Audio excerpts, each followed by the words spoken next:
ইথিওপিয়ার যে আগ্নেয়গিরি ফেটে পড়েছে, এটা কি কিয়ামতের আলামত? আসলে আগ্নেয়গিরি ফেটে পড়া এটা হচ্ছে আল্লাহ রাব্বুল আলামিনের পক্ষ থেকে দেওয়া একটা আযাব, এবং সাধারণ আযাব না। হাদিসের মধ্যে আসছে ফালিয়ারতাকিবু ইনদা যালিকা রিহান হামরা, চতুর্দিকে দাও দাও করে আগুন জ্বলবে, আগুনের লেলিহান শিখা চতুর্দিকে ছড়িয়ে পড়বে। আমরা দেখেছি কি বড় একটা দুর্যোগ নিয়ে এসেছে ইথিওপিয়ার এই আগ্নেয়গিরি ফেটে গিয়ে। 14 কিলোমিটার সব কালো ধোঁয়ায় ছেয়ে গিয়েছে। পুরো একটা মনে হয় দৈত্য দানবের মতো বিশাল আকৃতি ধারণ করেছে, যেগুলো আমরা কল্পকাহিনীতে পড়তাম। এবং এর লাভা কি পরিমাণ ছড়িয়ে পড়েছে, ভিতর থেকে শুধু আগুন আর আগুন বুদবুদ করে বের হচ্ছে। এই যে আগ্নেয়গিরি ফেটে পড়া, এটা একটা আযাব। হাদিসের মধ্যে নবীজি বলেছেন ফালিয়ারতাকিবু ইনদা যালিকা রিহান হামরা, চতুর্দিকে আগুন ছড়িয়ে পড়বে। ফায়ার সার্ভিস কিভাবে সেখানে আগুন নিভাবে? এই আগুন নিভানো যায় না, এটা অদৃশ্য আগুন। এবং নিঃসন্দেহে এই আযাবগুলো আল্লাহ রাব্বুল আলামিন দিয়ে থাকেন। এবং এই আযাবের ভয়াবহতা কেমন হয় একটু চিন্তা করেন। কোথায় রয়েছে? উত্তর পাকিস্তান। এই ধোঁয়াগুলো মেঘমালায় মিশে গিয়ে উত্তর পাকিস্তানে চলে গেছে, ওমানে চলে গেছে, ইয়ামেনে চলে গেছে, ভারতের আকাশের মধ্যে মিশে গেছে। তো এটা মিশে গেলে সমস্যাটা কি? এই বিষক্রিয়া বিষাক্ত রূপ এটা পৃথিবীর মধ্যে যখন বর্ষণ হবে, শিলাবৃষ্টি হবে এই পৃথিবীর ভিতরে। যেই জায়গায় বর্ষিত হবে, অনেক জায়গায় হয়তো উর্বরতা মাটি হারিয়ে ফেলবে, মাটির উর্বরতা ক্ষমতা কমে যাবে। এই পৃথিবীতে আশঙ্কা করা হচ্ছিল যে এল নিনো হবে এই পৃথিবীর ভিতরে।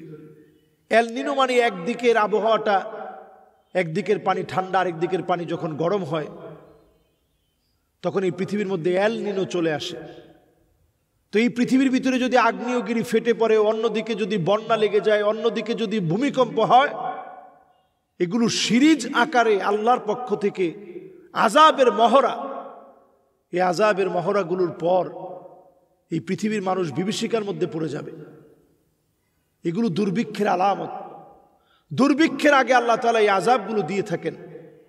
কোরআনুল কারীম আল্লাহ তাআলা বলছেন আওয়ালা ইয়ারাউনা আন্নাহুম ইফতানুনা ফি কুল্লি আমিন মাররাতান আও মাররাতাইন সুম্মা লা ইয়াতুবুনা ওয়ালা হুম ইয়াযাক্কারুন।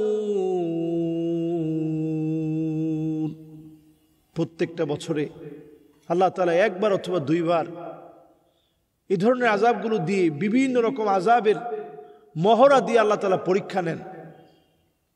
এরপর আল্লাহ রাব্বুল আলামিন এই আযাব গজবগুলো দিয়ে পরীক্ষা নিয়ে দেখেন কারা তাওবা করে ফিরে আসে, কারা আল্লাহকে স্মরণ করে।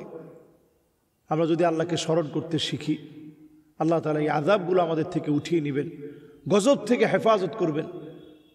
সুতরাং ইথিওপিয়া সহ সারা পৃথিবীর ভিতরে এখন বিভিন্ন জায়গায় হঠাৎ একটা জায়গায় আগুন ধরে যাচ্ছে, হঠাৎ একটা জায়গায় বিপর্যয় নেমে আসছে, কোথাও ভূমি ধস হয়ে যাচ্ছে।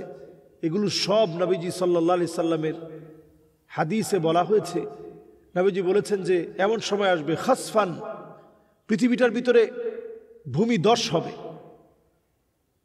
ফাটল ধরবে, মাসখা মানে উপরের দিক থেকে বিভিন্ন জিনিস পড়ে মানুষ মারা যাবে। তা আপনি একটু চিন্তা করেন, নাসার বিজ্ঞানীরা প্রায় বলছে বেল্ট থেকে পাথর নিক্ষিপ্ত হবে, সেই পাথর পড়ে মানুষ মারা যাবে। এখন আপনি যদি এটা হিসাব মিলায় দেখেন, আমরা সারা পৃথিবীর লোকেরা যারা বসবাস করছে এই পৃথিবীতে, প্রায় 800 কোটির উপরে মানুষ এখন পৃথিবীর দিকে প্রতিনিয়তই বিভিন্ন পাথর ছিটকে আসে। আল্লাহ তাআলা সেটাকে উল্কিপিণ্ডতে রূপান্তরিত করে দেয়, ছোট বানায় দেয়। যে জায়গায় পড়ার কথা ছিল সেটা সেই জায়গা থেকে সরায়া সমুদ্র পৃষ্ঠের দিকে আল্লাহ তাআলা নিয়ে যান। এতে করে আল্লাহর গোলামদেরকে আল্লাহ তাআলা আরেকটা সুযোগ দেন। সুতরাং প্রত্যেকটা আযাব আমাদেরকে শুধরে দেওয়ার জন্য আসে। আসুন আমরা তাওবা করে, যারা এখনও নামাজ পড়ি না নামাজ ধরে ফেলি, ঘরে পর্দা নাই পর্দা ধরি, যারা কোরআন পড়ি না প্রতিনিয়ত কোরআন পড়ি, অন্তত আমরা সূরা কাহাফটা জুমাবারে তেলাওয়াত করি। প্রত্যেক দিন পারলে 10টা আয়াত সূরা কাহাফের আমরা তেলাওয়াত করার চেষ্টা করি।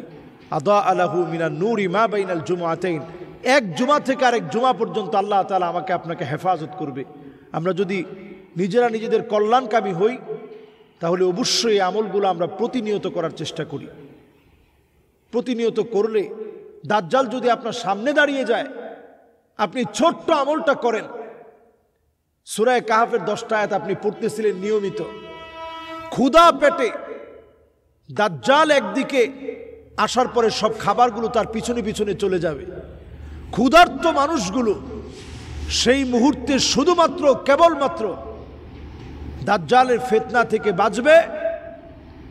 কোরআনুল কারীমের সূরা কাহাফের 10টা আয়াতের তেলাওয়াতের মধ্য দিয়ে আল্লাহ তাআলা তার পেট ভরায় দিবেন, জিকিরের মাধ্যমে তার পেট ভরায় দিবেন। অভুক্ত মানুষকে আল্লাহ রাব্বুল আলামিন নিজে খাওয়াবেন।